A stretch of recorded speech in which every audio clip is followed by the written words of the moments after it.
Yan po, bali wala pong tao sa loob. Sarado na po yan. Ayan. Ayun na nga mga pre.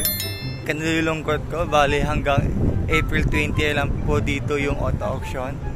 So sana po is antabayan nyo po din ang kanilang auto auction sa kanilang Facebook page. At sana po is supportan nyo po din po ang aking YouTube channel. Kasi po kung wala po kayo is wala din po ako dito. Wala din pong sasahudin. Let's go! At wala din po akong kakainin.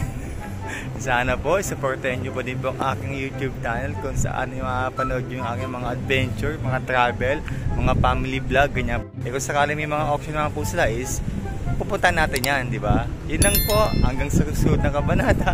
Paalam! Ayun na nga mga pre, sa ikinalulungkot ng lahat, ayan, at sa ikinalulungkot ko, dali, ayun na, bali magkasara na po ang kanilang auto auction yard dito sa Axe Compound. Ayan, bali pinapaubos na lang po yung mga unit na ini-online po nila ngayong katapusan. Bali hanggang April 20 na lang po sila dito. Dahil yung ibang unit po is nililipat na kung saan mas malapit, katulad ng Jaka Plaza. And then yung mga natirang unit guys dito is ibabalik na sa mga nag-consign sa kanila. And then minsan is may auto auction din sila. Kaso nga lang di natin alam kung kailan po sila babalik. Ayan.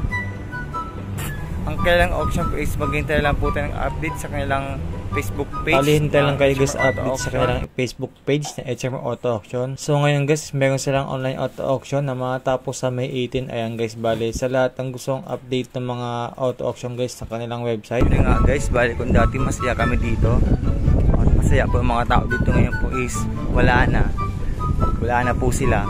Hanggang April 20 na lang po yung auction dito.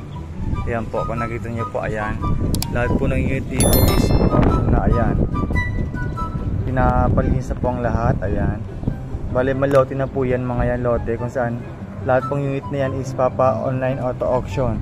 At ang iba naman po ay ilipat sa Jaka kung saan nandun yung HMR Trading House. Ayan, ayan po, bali wala pong tao sa loob. Sarado na po yan. Ayan, malihisa po yung sa loob. Ayan po. Ayan. At ako pinalulungkot dahil wala na po mag-viewing sa aking YouTube channel. Hanggang hanggang alaala na lang po ang lahat. Ayan. Sana po tangkilikin nyo aking mga walang kwentang video. ang aking adventure video, family bonding, mga ganyan, at saka mga kalokohan. Supportan nyo pa din po sana ang aking YouTube channel kahit sa papano. Napasaya ko kayo sa aking mga auto auction na event dito sa kanilang live. Yan. So hanggang alaala na lang po ang lahat. Babay na po. Hanggang sa susunod na kabanata. Paalam.